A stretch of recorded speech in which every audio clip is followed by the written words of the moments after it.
জাহান্নামে কেন অনেক নারী থাকবে জানেন? কারণ তারা শুধু নিজেরা অপরাধ করে না, যার মুমিন মানুষের নূর তারা কেড়ে নেয়।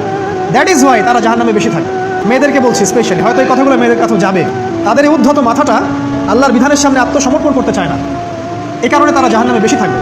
রাসূল বলেছেন কিয়ামতের আগে মানুষ জেনা করবে, জেনাকে মানুষ জেনা মনে করবে না, মনে করবে এটা অ্যাফেয়ার, ছেলে মেয়ের ক্রাশ। এখন নতুন শব্দ আসে কি, ক্রাশ। চোখে চোখে কন্ট্যাক্ট হবে, কো এডুকেশনের মাধ্যমে মোবাইল নাম্বার এক্সচেঞ্জ হবে, রাতের বেলা কথা হবে, ফোন হবে, তারপর চা খাবে, কফি খাবে, ঘুরবে, আস্তে আস্তে বেড়ে যাবে, তারপরে ব্রেকআপ হয়ে যাবে। তাদের কাছে সিম্পল, এটা খুব সিম্পল, সিলি ব্যাপার। আর কোরআনের কাছে এটা কি? জিনা। এক কথায় কি? জিনা।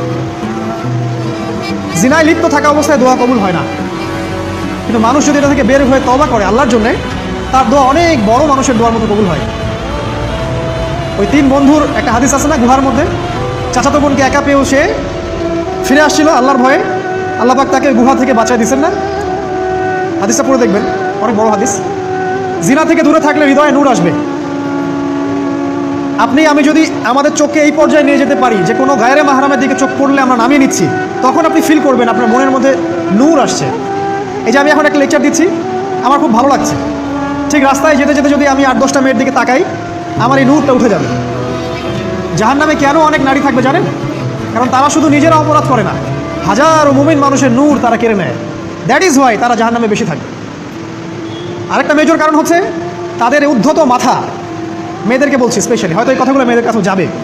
তাদের এই উদ্ধত মাথা আল্লাহর বিধানের সামনে আত্মসমর্পণ করতে চায় না। তাদের এই উদ্ধত মাথাটা আল্লাহর বিধানের সামনে আত্মসমর্পণ করতে চায় না, এই কারণে তারা জাহান্নামে বেশি থাকবে।